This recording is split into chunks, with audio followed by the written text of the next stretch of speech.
Good morning,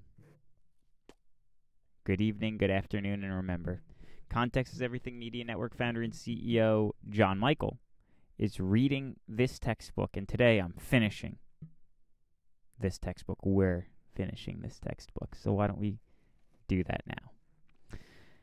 Chapter 12, Final Unit, Great Leaders in Modern Times. This book was written in 1940.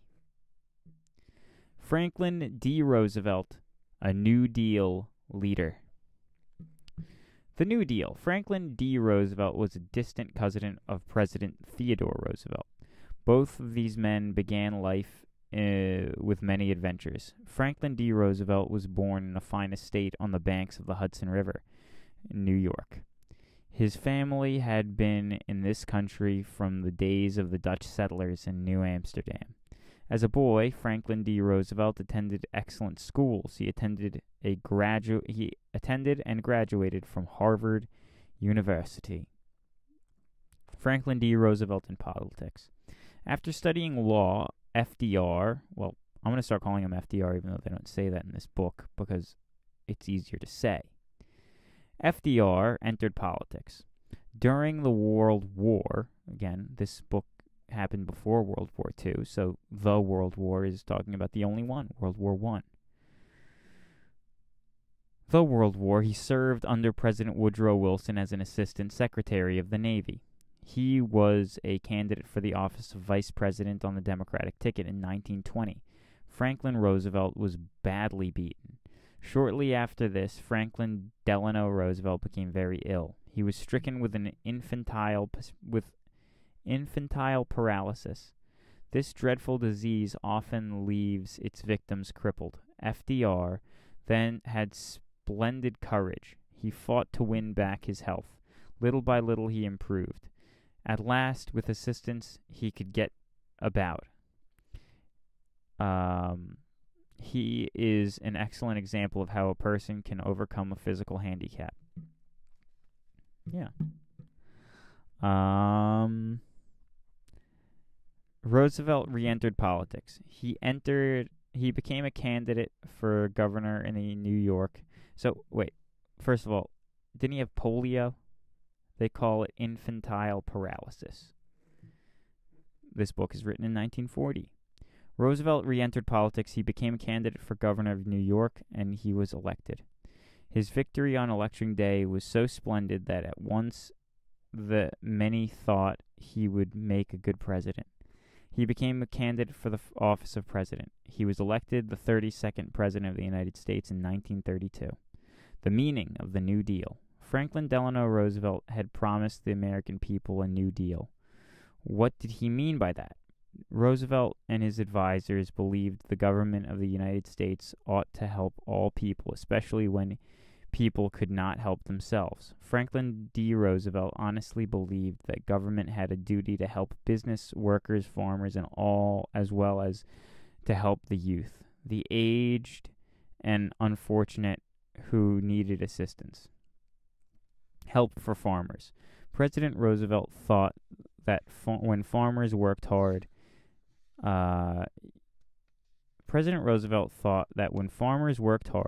yet could not make a living, the government ought to help them. The president asked Congress to help the farmers get better prices for their farm products. Congress tried to do this by pressing the Agricultural Adjustment Act. This came to be referred to as the AAA. Under this act, the acreage of certain crops was reduced, and farmers were given government help to pay their farm mortgages. The Supreme Court in the United States in 1936 declared that Congress had no right to pass a law of this sort. Congress later passed another law to help the farmers that Supreme Court would not set aside. Help for city workers. Most of the people in the United States lived in cities. Many of the city people worked in factories. The president thought that the people ought to be helped. The president asked Congress to pass a law which would help get better pay and shorter hours for workers.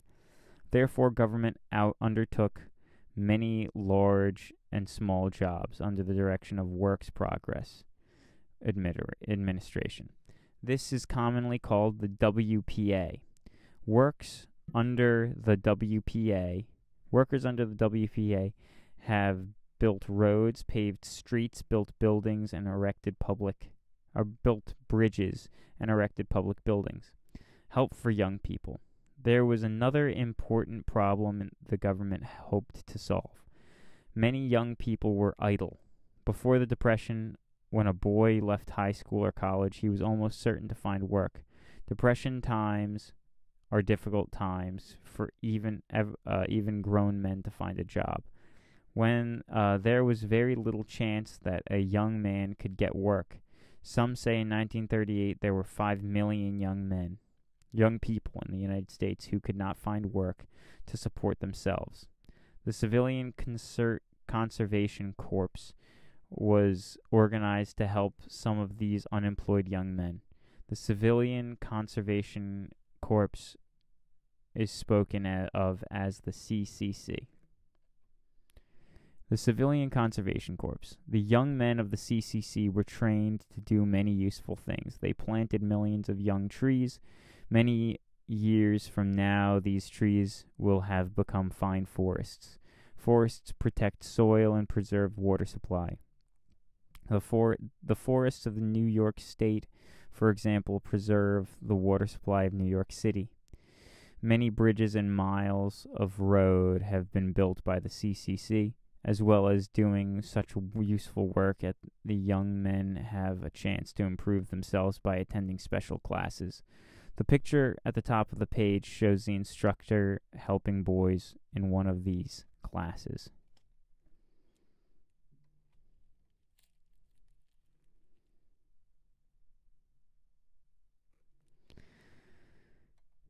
The National Youth Administration. President Roosevelt had a plan to help boys and girls in high school and college. This plan was in charge of the National Youth Administration. Boys and girls who benefit by this plan do certain tasks for which they are paid a small sum of money. This money helps pay for car fare, lunches, and other school expenses. This work of helping boys and girls continue their education has come to be called the NYA. Help for the unemployed and the aged. President Roosevelt aimed to help people who lost their jobs. He planned to collect large sums of money year by year. Then, if a man lost his job, there would be some money to pay him while he was out of work. This plan Congress made into law by passing the Social Security Act in 1935. Under the Social Security Act, the federal government assumed the responsibility to help the states and certain problems like. Under the Social Security Act, the federal government assumed the responsibility to help states with certain problems like old age pension, pensions for widows left with children to support, a fixed amount of money for working men who are injured while at work, help for persons who are disabled. Roosevelt and peace. Before Roosevelt had completed this second term, a serious war broke out in Europe. President Roosevelt had done his best to prevent the war from starting. Once it began, he did his best to keep the United States out of the war. An arms embargo act was put into effect. Roosevelt feared that this act might all draw us into war. Under his leadership, the embargo was withdrawn. At Christmas of 1939, our Holy Father made an eloquent appeal for peace. President Roosevelt was happy to join in the efforts of Pope Pius VII to reestablish peace in Europe. A minister was sent by the President Roosevelt to the Vatican. Thus, President Roosevelt felt that he could cooperate more closely with the Pope in the cause of peace. Vatican City is where the Pope resides. It is a small independent state near Rome, Italy. And I think that the appeal with the Pope didn't work. In retrospect, World War II occurred, and we dropped 2 nuclear bombs. Roosevelt and labor. Now, am I judging that? I'm just saying it didn't work. Roosevelt and labor. American labor. One of the reasons our country is great is because our working men are much better off than the working men in most parts of the world. They are better off because they have been free to join together into unions and uphold their rights.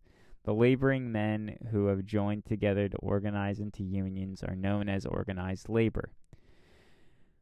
When the laboring men first organized unions in the country, they had a difficult time. Many people felt that unions were secret societies and had to be broken up. Fortunately, the laboring man had a great friend in Cardinal Gibbons, who was the Archbishop of Baltimore. He was always interested in working men and felt the unions would greatly help labor. He even wrote a letter to Pope Leo the 8th, or the 13th. I guess it was Pope Pius the 12th, earlier, and this is Leo the 13th. In it, he told of what men and women, what men were in union. In it, he told what kind of men were in unions and what they were trying to do for labor. Pope Leo was very much interested. Later, Pope Leo the 13th wrote a very important letter to all of the Catholics of the world. He told them that the rights of the working people must be upheld. AFL and CIO. At the time Roosevelt became president, organized labor was again having a difficult time. Strikes were frequent and dissatisfaction with laboring conditions was very great. Up to that time, there was only one great union organization, the American Federation of Labor, AFL. It was mostly made up of unions of skilled laborers like the carpenters and the bricklayers, but men began to think that all working men, skilled or unskilled, should be organized into unions. They started up another union organization called the Congress Industrial Organization, CIO. Congress of Industrial Organizations.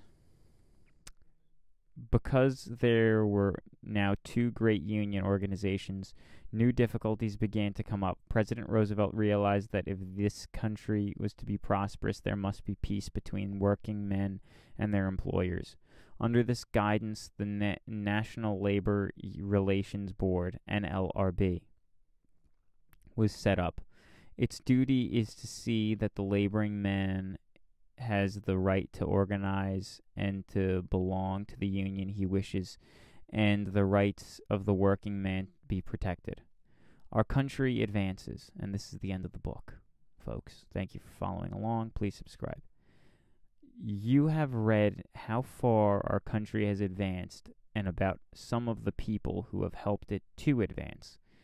What a splendid record it is. Brave men and women from the time of the Norsemen to the present day of 1940 have made many sacrifices to make America the land of opportunity.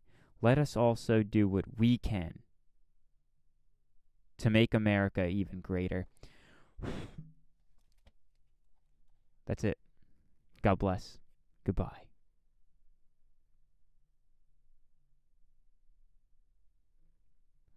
There it is.